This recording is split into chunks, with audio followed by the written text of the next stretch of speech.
안녕하세요. 책 읽어드리는 집사 백종환입니다.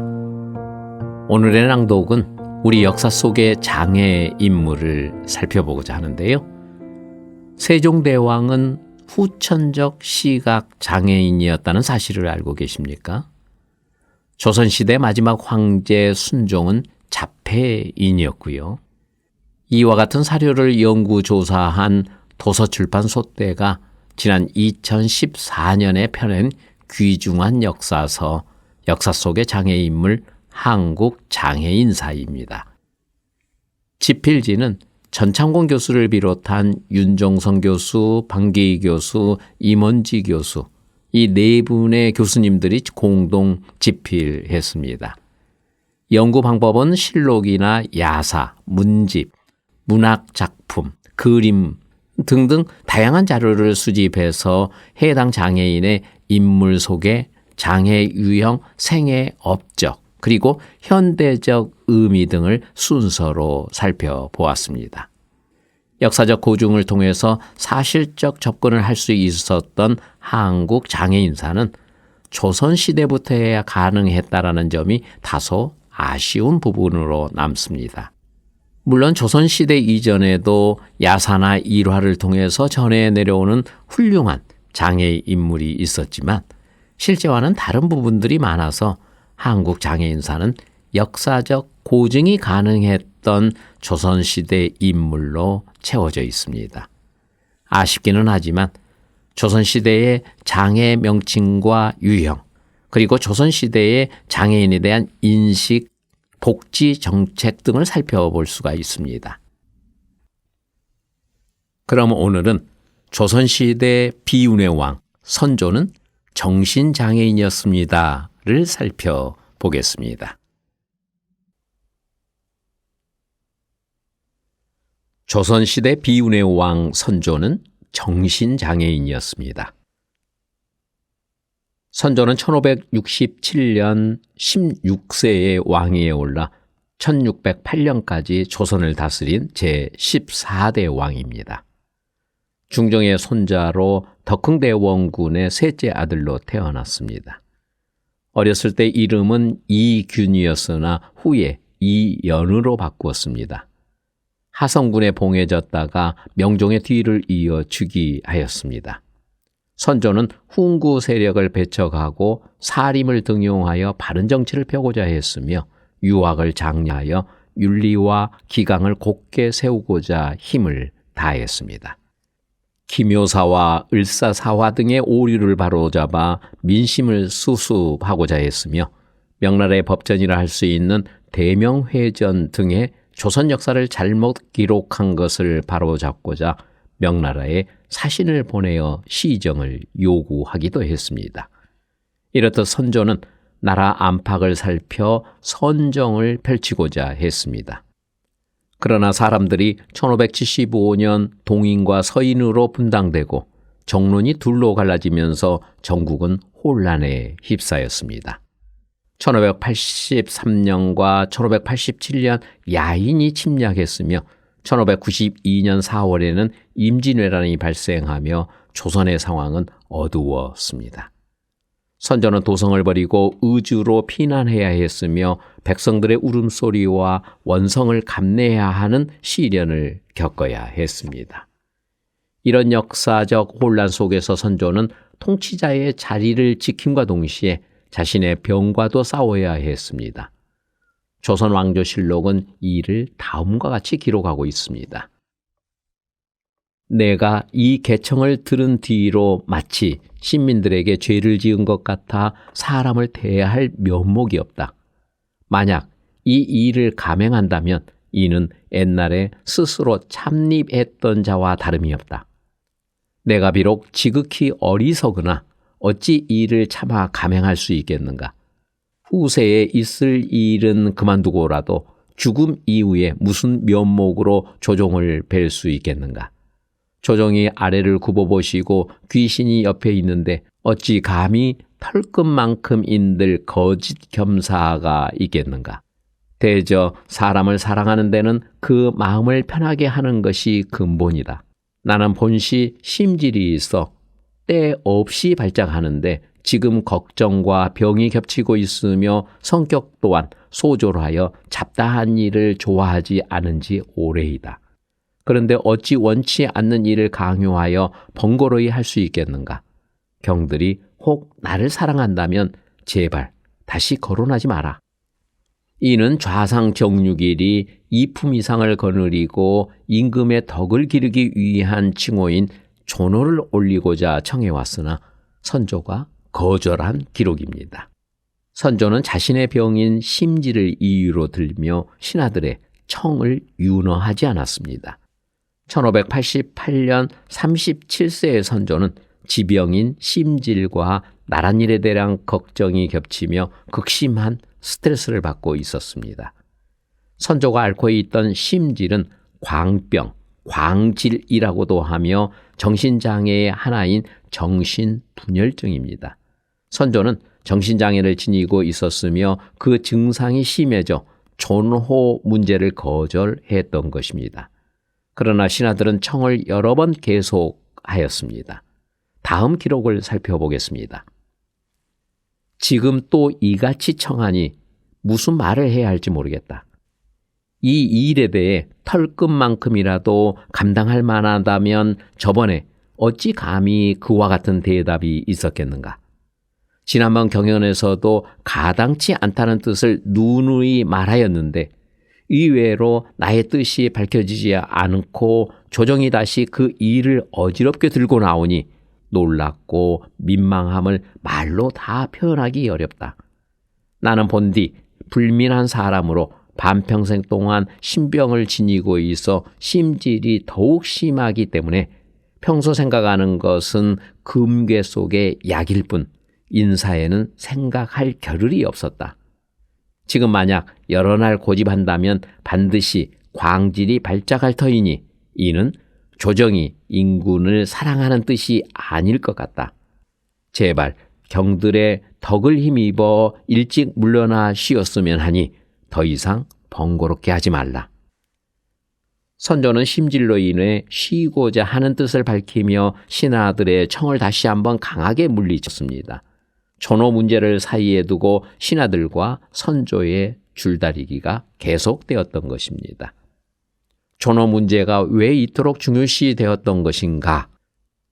16세의 이규는 명종이 세상을 떠나자 인순 왕후의 승인을 받아 왕으로 추대되었습니다. 선조는 중종의 서자였던 덕흥대 원근의 셋째 아들로 후궁의 손자라는 꼬리표를 달고 왕위에 오르게 된 것입니다. 선조의 고민은 그 순간부터 시작되었을 것이며 이제 막 왕위에 오른 선조에게 궁궐 생활은 녹록치 않았을 것입니다. 세자였다가 국왕이 되는 일반적인 과정을 거치지 않았음은 그가 정치를 펴는 과정의 심리적인 걸림돌이기도 했습니다. 동궁에서 자라지 않는 왕이었기에 그의 일거수일투족이 모든 신하들의 관심이 집중되었고 이는 선조에게 잘 해내야 한다는 부담감이 되었을 것입니다. 다행히 선조의 행보는 법도에 어긋남이 없었고 시간이 흐를수록 신하들과 학문을 논하며 진정한 군주가 되고자 노력했습니다. 이런 그의 노력에서 신하들은 차차 성군의 면모를 발견하게 되는데 선조 21년에 왕의 위엄을 명나라 법전인 대명회전에 잘못 기록된 조선의 역사를 바로 잡게 되는 것입니다. 일명 종계 변무의 성공이었습니다. 이 일을 계기로 신하들은 선조의 노력에 고개를 숙였고 존호를 올려야 한다는 주장으로 이어진 것입니다. 하지만 선조는 이를 거절했습니다. 선조가 존호를 허락하지 않는 것은 이유가 있었습니다. 그것은 바른 정치를 하고자 했던 그의 의지와 달리 당쟁으로 인한 전국의 혼란과 야인의 침략 등으로 나라를 제대로 통치하지 못한 자신에 대한 책망이기도 했습니다.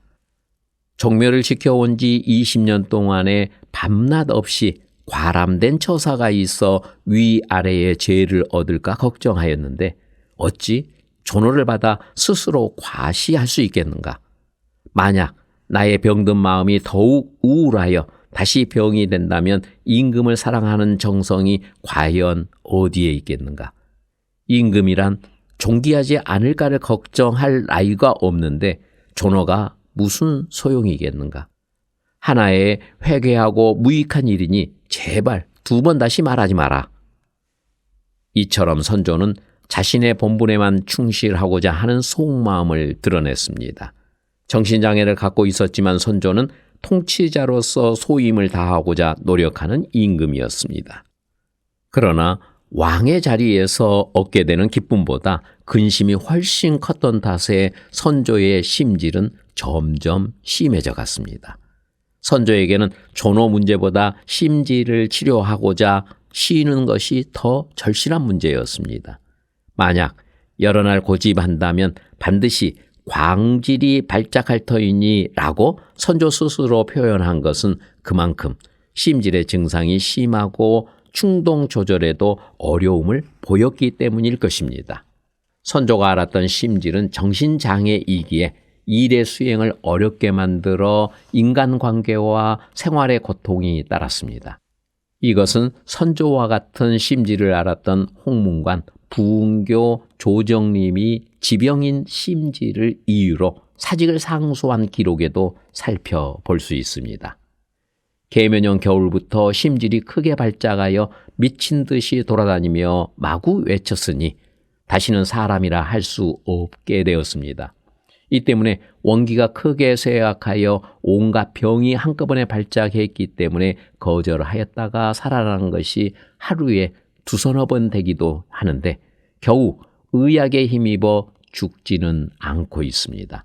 그러나 조그만 인사를 접하면 증세가 곧 위중해지므로 마지못하여 고요한 곳에서 생명을 보호할 생각으로 어렵게 가족을 이끌고 시골로 간지 이제 너덧 해가 되었습니다.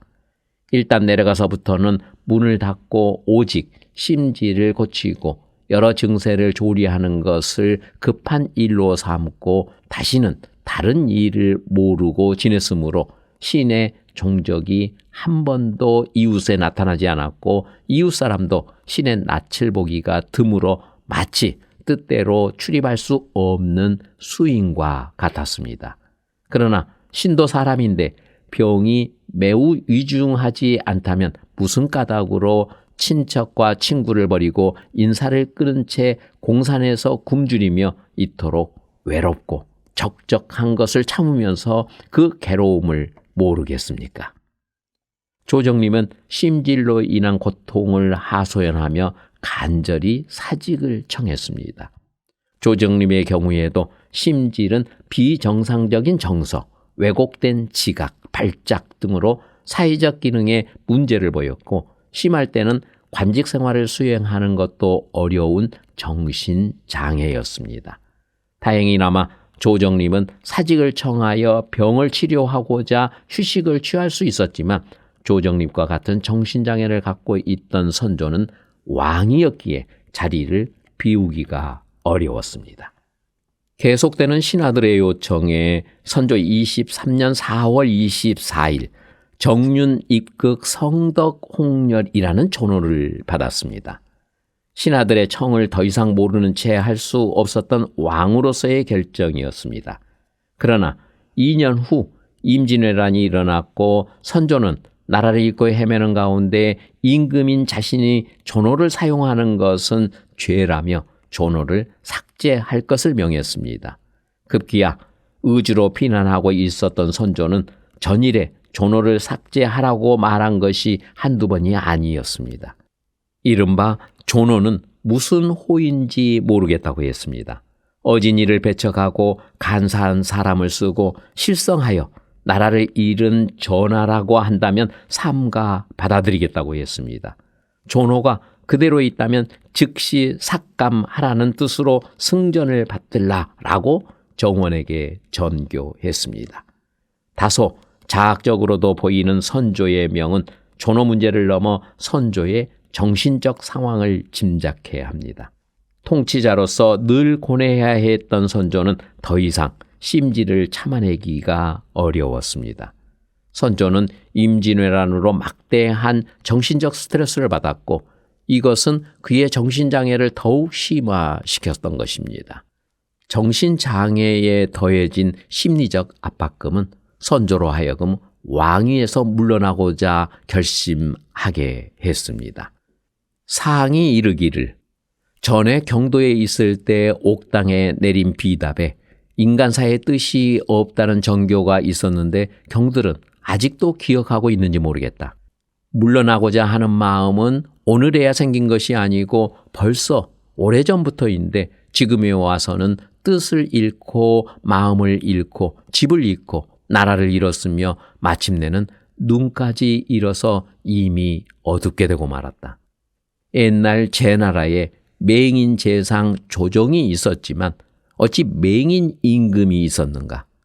거기다가 심질이 날로 고질이 되어 불을 대하고도 춥다는 소리가 나오고 눈을 씹어도 오히려 열이 생긴다. 때로는 소리를 지르며 미친 듯 달리며 혼미하여 동서를 구별하지 못해 좌우에서 모시는 자들이 모두 아연실색을 하는데 유독 경들만 모르고 있는 것이다. 이런 병 가운데 한 가지만 있어도 백성들 위에 군림할 수가 없는 것인데 더군다나 몇 가지가 겸해 있고 허다한 죄악을 지은 자이다. 내가 하루를 더 왕위에 있으면 백성들이 하루를 더 걱정하게 된다. 지금이 물러나기에 합당한 때이니 바라건대 경들은 불쌍하게 생각하여 속히 물러나게 허락하라. 그러면 후일 지하에서 나라를 잃은 원통함은 마음에 비록 사라지지 않겠지만 물러나게 한 은혜로 반드시 눈을 감을 수 있게 될 것이니 원컨대 경들은 더욱 불쌍하게 여겨 내 작은 뜻을 이루게 하라. 존호에 대한 이 일은 전에도 정교가 있었지만 더욱 한 번 웃을거리도 되지 않는다. 당 덕종의 고사도 있으니 속히 없애는 것이 더욱 이치에 합당하다. 다시 회개하지 말고 속히 시행하도록 하라 하였다. 임진왜란을 겪으며 정신적인 고뇌와 스트레스로 정신장애가 악화된 선조는 선의의 뜻을 이와 같이 밝혔습니다. 그러나 신하들의 반발은 컸고 선조 25년 11월 8일 정원, 좌이정 윤두수 등이 양해의 뜻을 거두어 달라 청했습니다. 이들은 전쟁 상황에서 왕위를 세자에게 물려주는 것은 나라에 더 혼란을 가중시키며 모아진 인심을 다시 흩어버리는 일이라고 상소를 올렸습니다.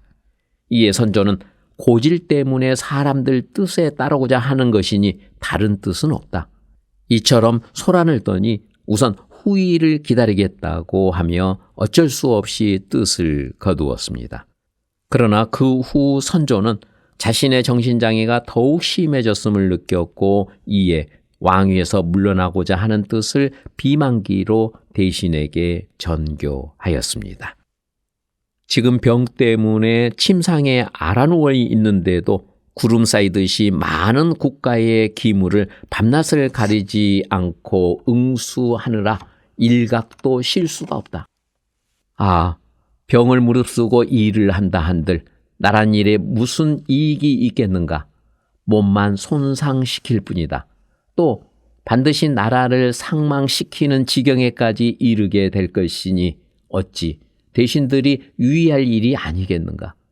심질이 더욱 극심해져서 정광증으로 크게 부르짖으며 인사를 살피지 못하니 곁에 있는 자들이 놀라 탄식하지 않는 이가 없다. 이는 심장이 먼저 상한 것이어서 상하지 않는 것이라곤 오직 한 줌의 기뿐이니 어찌 슬프지 않겠는가? 더욱 하루도 그대로 무릅쓰고 있을 수 없으니 경들은 다시 헤아려서 사실을 갖추어 곧바로 중국 장수에게 고하라. 그리하여 병들어 죽어가는 사람이 속히 처치되도록 하면 나란 일에도 매우 다행한 일이고 종사를 위해서도 매우 다행스러운 일이며 여러 대인들에게 대해서도 매우 다행한 일이고 만 백성들에게도 매우 다행한 일이겠다. 정신장애가 악화된 선조는 미친 증세인 정광증을 보이기 시작했습니다. 앞뒤가 맞지 않는 말이나 행동, 큰 소리를 지르는 등의 과격한 행동, 판단력 상실, 사회적 기능 상실 등의 행동을 했습니다. 이에 선조는 스스로 왕위에서 물러나고자 하는 뜻을 간절히 밝힌 것입니다. 선조의 선의의 의사는 그의 제2기간 동안 여러 차례 반복되었습니다. 선조 40년 10월 9일 정신을 잃고 쓰러졌다가 깨어난 선조는 10월 11일 비만기를 내려 세자에게 전의하고자 했습니다. 그러나 영창대군과 광해군, 이들을 둘러싼 권력 간의 팽팽한 대결은 이를 허용치 않았습니다. 그리고 선조 41년 2월 1일 선조는 세상을 떠났습니다. 선조를 일컬어 후세는 비운의 왕이라고 칭합니다. 어진 군왕을 꿈꿨던 선조였으나 신권과의 날선 대립은 파장이 컸기에 당쟁의 중심이기도 했으며 피해자이기도 했습니다. 임진왜란이 발생하기 2년 전 일본의 동태를 살피고자 통신사를 일본에 파견하였으나 통신사의 상반된 보고로 국방대책을 세우지 못한 까닭에 임진왜란의 속수무책이었던 무능한 왕이기도 했습니다. 그리고 그 까닭에 백성들의 고통은 컸고 인군의 3분의 1을 잃었습니다. 그러나 후세 사람들은 알지 못했습니다. 그가 정신장애를 갖고 있었으며 선조 스스로 마음의 병이라 칭했던 정신장애를 끌어안고 통치자로서 소임을 다하고자 했던 왕이었다는 것을 말입니다. 군주로 군림하며 쉽게 사는 길도 있었을 것이나 선조는 자신의 병이 심해지자 나라를 그릇되게 다스리진 않을까 하는 우려의 마음에 스스로 물러나고자 여러 차례 시도했던 왕이었습니다. 반평생을 정신장애로 고생하면서도 평생 조선을 보듬고자 했습니다. 비운의 왕이었지만 선조가 한 사람으로 참아낸 장애는 그의 삶을 새로운 시각에서 볼 수 있도록 할 것입니다.